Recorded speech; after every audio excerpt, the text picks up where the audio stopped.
I didn't raise my voice when I found strangers sleeping in my guest bedroom. I didn't scream. I didn't throw things. That's not who I am. I simply stood in the doorway, my duffel bag heavy on my shoulder, looking at two young people who were sprawled across the bed my wife, Margaret, had picked out at an estate sale 15 years ago. They were both on their phones, the blue light illuminating their confused faces as they looked up at me. "Who are you?" I asked. My voice was calm, almost conversational. It was the voice of a man who had spent 40 years calculating structural loads and safety margins. It was the voice of a man who knew exactly how much pressure a beam could take before it snapped. The young man sat up, blinking. He was wearing a t-shirt that said Vibe Check. The young woman next to him pulled the duvet up to her chin. We're the guests?" the man said, his confusion morphing into annoyance. "Who are you? The cleaner? We weren't expecting anyone until checkout tomorrow." "I own this house," I said, "and I live here." They looked at each other, then back at me. The annoyance turned to indignation. "Look, buddy," the man said, reaching for his phone on the nightstand. "We booked this place on Airbnb. We have a confirmation. Paid in full. So if this is some kind of scam..." He held up his phone screen. There it was. A listing for "Stunning Craftsman with Mountain Views. The Perfect Seattle Getaway." The photos were of my house. But they were wrong. The lighting was different. The furniture was different. It looked like a boutique hotel, not the home I had built with Margaret over 32 years. That was the moment I knew. That was the moment the quiet, nagging suspicion I'd felt on the drive home from the airport solidified into a cold, hard knot in my stomach. I knew exactly what my cousin's son, Derek, had done while I was gone for 3 weeks in Alaska. Let me back up. My name is Thomas Mitchell, but everyone calls me Tom. I'm 64 years old. I've been retired for 2 years now, after a lifetime spent as a structural engineer. I know buildings. I know that a house is more than just wood and drywall. It's a vessel for life. My wife, Margaret, passed away 5 years ago from ovarian cancer. We never had children of our own, not for lack of trying, but simply because life didn't deal us that hand. Instead, we poured our love into our home. It's a beautiful craftsman-style house in the north end of Tacoma, Washington. 3 bedrooms, 2.5 baths, with a view of Mount Rainier that catches the sunrise on clear mornings. We bought it as a fixer-upper 30 years ago. We scraped the popcorn ceilings ourselves. We refinished the hardwood floors on our hands and knees. Every nail, every coat of paint, every shrub in the garden holds a memory of us. We paid it off 10 years before she died. It was our sanctuary, our retirement plan, our legacy. Since she passed, I've kept it exactly as she left it. I'm not a hoarder living in a museum, but I find comfort in the continuity. Her watercolors still hang in the hallway. Her favorite reading chair sits by the window. I volunteer at the library twice a week, play poker on Thursdays with the guys from the firm, and tend to the garden. I'm content. But, I'll admit, sometimes the house feels big. The silence can be heavy. That's why, when my cousin Janet called me last September, weeping into the phone, I didn't hang up. "Tom, I know it's a lot to ask," Janet had sobbed. "But Derek, he's in trouble. Not legal trouble, just life trouble."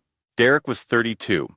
He was Janet's only son, and he had spent his entire adult life waiting for a break that he felt the world owed him. He was charming in that superficial way that wears thin after an hour, and he had a resume full of almosts and bad luck. "They're being evicted, Tom," Janet continued. "Their landlord in Seattle is selling the building. They have nowhere to go. They just need a month or 2 to save for a deposit. Please, he's family." I hesitated. I remembered Derek as a kid, always breaking toys and blaming someone else. I remembered meeting his wife, Amber, at a barbecue a year ago. She had spent the entire time scrolling on her phone, complaining about the humidity, but Janet had been there for Margaret. When the chemo got bad, Janet brought casseroles. She sat with me in the waiting rooms. "All right," I said, against my better judgment. "A couple of months, maximum, until they get on their feet. Oh, thank you, Tom. You're a lifesaver. They'll be so respectful. I promise." They moved in during the first week of October. At first, they were ghosts. Derek left early for a job at a tech startup, or so he said. Amber worked remotely, doing social media management, which seemed to involve taking photos of her coffee and typing furiously on a laptop at my kitchen table. They were polite. They kept the noise down. But then the creep began. It started small. I'd come home from the library and find the living room rearranged.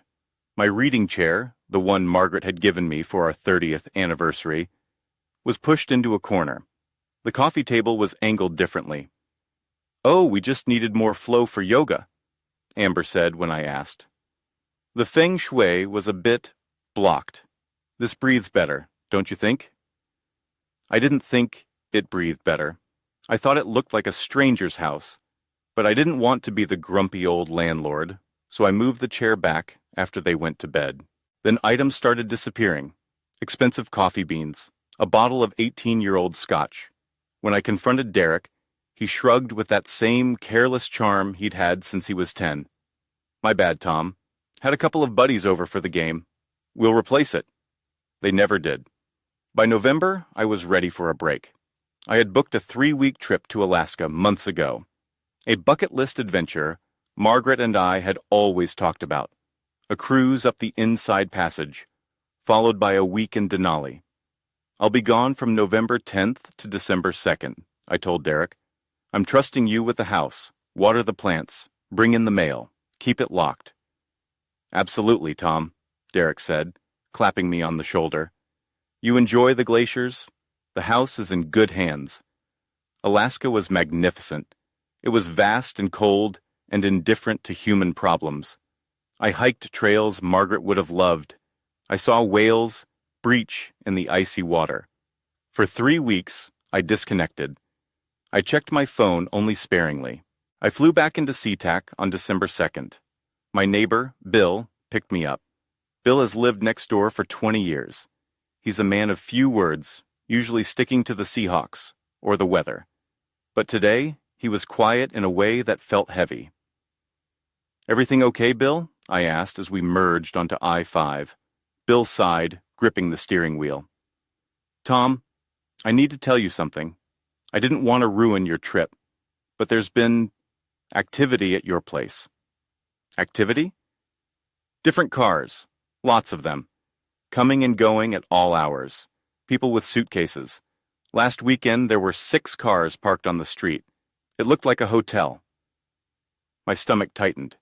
"Did you call me?" "I called Janet," Bill admitted. "She said Derek told her it was just family visiting. Said it was all above board. I didn't want to overstep." We pulled into my driveway. From the outside, the house looked normal. The lawn was mowed, the porch light was on, but in the driveway sat a sleek, white Tesla I didn't recognize. I thanked Bill, grabbed my bags, and walked to the front door. I unlocked it and stepped inside. I stopped. My living room was gone. The comfortable, worn leather sofa was missing. The oak bookshelves I had built by hand were gone. Margaret's watercolors were gone. In their place was sleek, modern, gray furniture, mid-century modern knockoffs that looked like they came from a staging catalog. Abstract art hung on the walls. The air smelled of unfamiliar, expensive lavender candles. It didn't smell like home. It smelled like a lobby. I heard laughter from upstairs. Not Derek's laugh, not Amber's. I climbed the stairs, my heart hammering a rhythm of dread against my ribs. I walked past the guest room, where I found the first couple. Then I walked to the master bedroom, my bedroom, the room I had shared with Margaret for 32 years. The door was open. Another couple was coming out, dragging rolling suitcases. "Is there a problem?" the man asked. "Everyone out," I said quietly. "Excuse me?" I said, "Everyone out." My voice trembled, but I held my ground. "I don't know what you were told, but this is not a hotel. This is my private residence. You are trespassing. You need to leave immediately." "But we paid," the woman shouted. "We paid $450 a night." "Take it up with the platform," I said. "Get out of my house." By the time I got downstairs, the front door opened. Derek and Amber walked in, carrying shopping bags from Nordstrom. They were laughing. They saw me standing in the center of the strange gray living room. They froze. "Tom," Derek said, his face draining of color, "you're back early." "I am back exactly when I said I would be back," I said. December 2nd. Amber's eyes darted to the stairs, where the confused guests were descending with their luggage, complaining loudly about refunds and lawsuits. "What the hell have you done?" I asked. Derek dropped the shopping bags. He put on his fixer face. "Okay, look, I can explain. Amber had this idea." "We were helping you," Amber interrupted, stepping forward. Her voice was shrill, defensive. "This house is way too big for one person. It's wasted space. You're sitting on a gold mine and letting it gather dust. We thought we could generate income, help you out financially." "Help me?" I looked at them. "You turned my home into a business without my permission. You evicted my furniture. You rented out my wife's bedroom to strangers." "We put your stuff in the basement," Derek said quickly. "It's all safe. We wrapped it. And look, we've made almost $12,000 in 3 weeks. We were going to split it with you. 60-40. "Get out," I said. They blinked. "Tom, come on," Derek said, chuckling nervously. "Let's be reasonable. We can keep this going. It's passive income." "You have 72 hours," I said, "to remove yourselves and all of your belongings from my property. If you are not gone by Friday at 5 p.m., I am calling the police." Amber laughed. It was a cold, ugly sound. "You can't do that," she said, crossing her arms. "We have tenant rights. We've been living here for 2 months. In Washington State, that establishes residency. You have to give us proper eviction notice, 30 days minimum." She smiled then, a smug, triumphant smile. She thought she had won. She thought she knew the law. I looked at her. I looked at Derek, who was refusing to meet my eyes. "Is that right?" I asked. I pulled out my phone and dialed Richard Chen. Richard isn't just my poker buddy. He's a retired attorney who spent 40 years dealing with property law and contract disputes. "Rich," I said when he answered, "I need you to come over, now." Richard arrived in 20 minutes. He sat at the kitchen table, the one piece of furniture they hadn't moved, and listened. He looked at the Airbnb listing Amber had created under a fake name, Host D&A Luxury Stays. He looked at the reviews. "This is fraud," Richard said simply. "Textbook. They are operating a commercial enterprise out of a residential property without the owner's consent. They falsified their identity on the platform. And—" He looked at the checkbook I had found in the kitchen drawer. "They wrote checks to themselves from your account?" "3 of them," I said, "totaling $8,000. House expenses," the memo line says. Richard looked up at Derek and Amber, who were hovering in the hallway. "You aren't tenants," Richard said, his voice like gravel. "You are trespassers engaged in criminal fraud. The tenancy laws protect people who live in a home, not people who convert it into an illegal hotel and embezzle funds. If Mr. Mitchell presses charges, you're looking at felony theft and forgery." Amber's smug smile vanished. "I'll draft the notice," Richard told me. "They'll be out by Friday, or they'll be in handcuffs."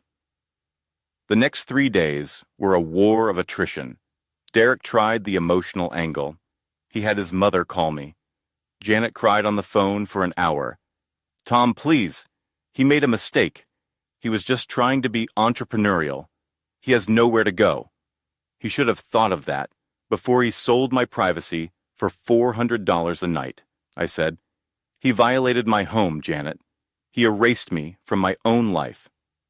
I hung up. Amber tried a different tactic. She cornered me in the kitchen on Thursday morning. She looked pale, her makeup carefully undone to look sympathetic. I'm pregnant, she whispered. I paused. 3 months, she said, touching her stomach. We needed the money for the baby. That's why we did it. We wanted to build a nest egg. Please, Tom, don't throw a pregnant woman on the street. I looked at her. I didn't know if she was lying. Honestly, it didn't matter. If you had come to me, I said slowly, and told me you were pregnant and needed help, I would have given you the shirt off my back. I would have let you stay rent-free for a year. I would have helped you. Her eyes widened. But you didn't ask, I continued. You stole. You lied. You treated me like an obstacle in my own home. Being pregnant doesn't give you the right to destroy someone else's life. You're a monster, she hissed. No, I said. I'm a landlord, and your lease is up. Friday, 5 p.m.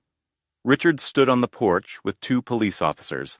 I had asked them to be there to ensure the peace was kept. Derek and Amber were frantic. They hadn't believed I would actually do it until the squad car pulled up.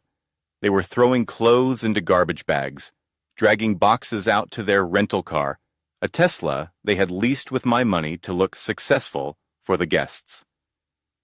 The police officer, a stern woman named Officer Halloway, watched them closely. You have 10 minutes, she told Derek. Anything left behind is considered abandoned property. At 5:30 p.m., the taillights of the Tesla disappeared down the street. The house was quiet. But it wasn't my house. I walked through the rooms. The gray furniture sat like intruders. I went down to the basement. It was a disaster. They had piled my furniture haphazardly. My leather sofa was scratched. Boxes were crushed. In the corner, I found the box labeled Margaret's Albums. It was sitting in a puddle of water from a leaky pipe they hadn't bothered to fix. I fell to my knees. My hands shook as I opened the soggy cardboard. The water had soaked into the bottom albums, photos of our honeymoon in Hawaii, photos of our 25th anniversary. The ink was running, the faces blurring into ghosts. I sat on the cold concrete floor and wept. I cried for the photos. I cried for the violation. I cried because I had tried to be kind, and my kindness had been weaponized against me. It took months to put the house back together. I sued them. Janet stopped speaking to me, telling the family I was a vindictive old man who cared more about things than people. She didn't understand. It wasn't about the things. It was about the respect. Derek and Amber pleaded guilty to fraud and theft in exchange for a reduced sentence. Derek got probation. Amber, who really was pregnant, got community service. They were ordered to pay restitution, $32,000, to cover the stolen money, the damages, and the legal fees. I haven't seen a dime yet. I probably never will. But I reclaimed my home. I sold the gray furniture on Craigslist.